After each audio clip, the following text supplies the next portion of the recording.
ये है देविका। देविका पढ़ी लिखी और मॉडर्न लड़की है, लेकिन उसकी शादी ऐसे परिवार में हुई है जो गांव में रहता है।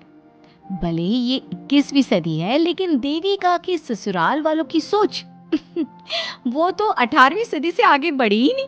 आइए जानते हैं क्या होगा जब शहर की पढ़ी लिखी और मॉडर्न लड़की फंस जाएगी संकीर्ण मानसिकता वाले माहौल में। सागर, ये तुम्हारे गांव में सबने इतने लंबे लंबे घूंघट क्यों कर रखे हैं? और ये सब मुझे इतना घूर घूर कर क्यों देख रहे हैं?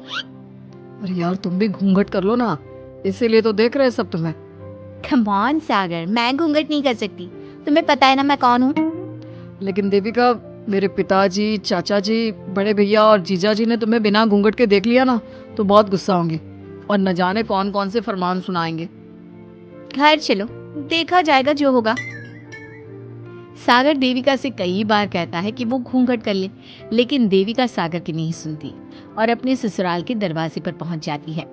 जब देविका वहां पहुंचती है तो देखती है कि उसकी सास बिमला, चाची सास कम्मो और जेठानी सुजाता ने लंबा सा घूंघट कर रखा था, पर उनकी ननद वीना ने घूंघट नहीं किया हुआ था। लेकिन हाँ, उससे सर पर सलीके के साथ दुपट्टा जरूर ओढ़ा हुआ था। सागर अपनी पत्नी को सबसे मिलवा रहा होता है, तभी सागर के पिता जोगिंदर बोलते हैं, सागर, तूने बहू को इस घर के तौर तरीके नहीं समझा। हमारे घर की औरतें बिना घूंघट के किसी पर आए मर्द के सामने नहीं आती और तू इसे ऐसे ही ले आया। पिताजी, मैं समझा दूंगा। वो नई नई शहर से आई है ना, इसलिए उसे पता नहीं है। सागर की बात सुनकर उसके चाचा जी महेंद्र बोलते हैं, ये बात तो तुझे गांव में कदम रखते ही अपनी बीवी को समझानी चाहिए थी। हमारा गांव में बहुत नाम है। तेरी बीवी ऐसे गांव भर में घूमेगी तो क्या इज्जत रह जाएगी हमारी। ये बोलकर जोगिंदर और महेंद्र वहां से चले जाते हैं। शाम को घर की सारी औरतें खाने की तैयारी करती है। खाना तैयार हो जाता है, लेकिन घर की कोई भी औरत खाना नहीं खाती। बहुत रात हो जाती है, तब देविका कहती है, सासू माँ, खाना बने हुए तो देर हो गई, रात भी बहुत हो गई है, हम लोग खाना क्यों नहीं खा रहे हैं? अरे बहू, ये क्या बोल रही हो? हमारे यहाँ घर की औरतें तब तक खाना नहीं खाती जब तक घर के मर्द खाना ना खा ले। लेकिन इतनी देर हो गई, आप सबको भूख नहीं लग रही क्या? तभी देविका की जेठानी सुजाता कहती है, लग तो रही है, लेकिन यहाँ की यही रीत है, ये निभानी तो पड़ेगी ना। भाभी जी, ये रीत नहीं है, औरतों को प्रताड़ित करने का एक तरीका है। अगर इस घर के आदमी पूरी रात नहीं आए तो पूरी रात खाना नहीं खाओगी क्या? देविका ये बोलकर सीधा सागर के पास जाती है। सागर उसे समझाता है, देविका, यहाँ ऐसा ही होता है, तुम थोड़ा सब्र कर लो, पिताजी और चाचा जी आते ही होंगे, फिर हम सब खाना खाएंगे। सागर देविका को समझा ही रहा था, तभी देविका की ननद वीना आकर कहती है, सागर, खाना खाने आ जाओ, पिताजी और चाचा जी आ गए हैं।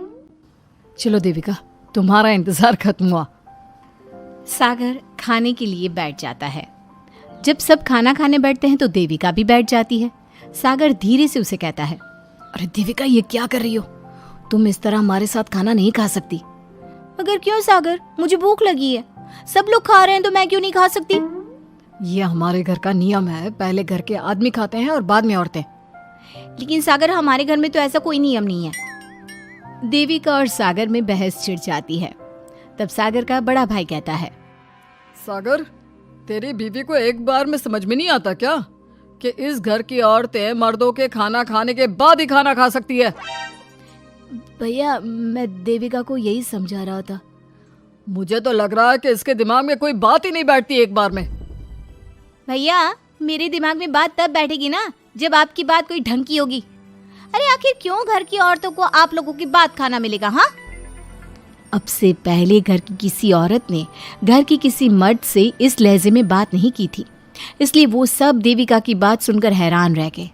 तभी सागर की जीजा और वीना के पति कल्याण जी कहते हैं, ये क्या है सागर, इस घर की दीवारों को औरतों की इतनी ऊंची आवाज सुनने की आदत नहीं है। अपनी बीवी को बोल जरा होश से काम ले और चुपचाप चली जाए। क्यों चली जाऊं मैं चुपचाप? इस घर की औरतें आपकी हर बात बर्दाश्त कर लेंगी, लेकिन मैं शहर की पढ़ी लिखी लड़की हूँ। आपके कोई भी फालतू के रीति रिवाज मैं नहीं बर्दाश्त करने वाली। इस तरह देविका ने सारे घर की औरतों के लिए मिसाल पैदा कर दी। जोगिंदर के घर में पहली बार किसी महिला ने विरोध का स्वर उठाया है। ये बात घर के किसी मर्द को बर्दाश्त नहीं हो रही है। तभी जोगिंदर कहता है, महेंद्र, मोहन, इस बेशर्म लड़की को कमरे में बंद कर दो और आज इसे कोई खाना नहीं देगा। अगर किसी ने इसे खाना दिया तो मैं उसे जिंदा नहीं छोड़ूंगा। महेंद्र और मोहन उसे कमरे में बंद कर देते हैं और उसे खाना भी नहीं देते। रात के 3 बज जाते हैं।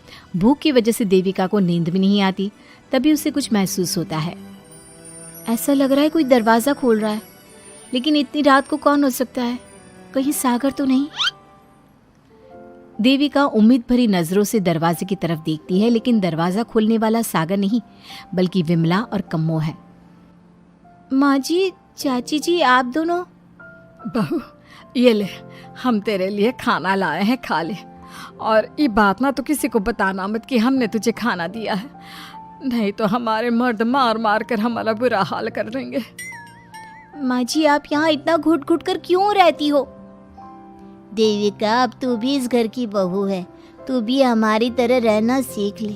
इस घर के कायदे कानून अपना ले।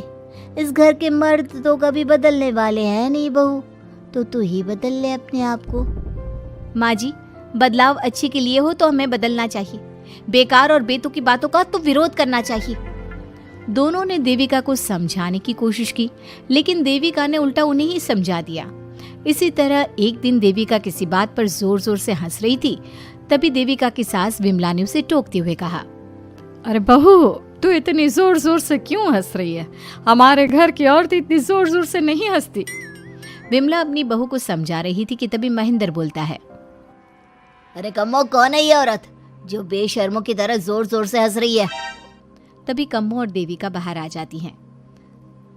जी वो मैं हंस रही थी चाचा जी।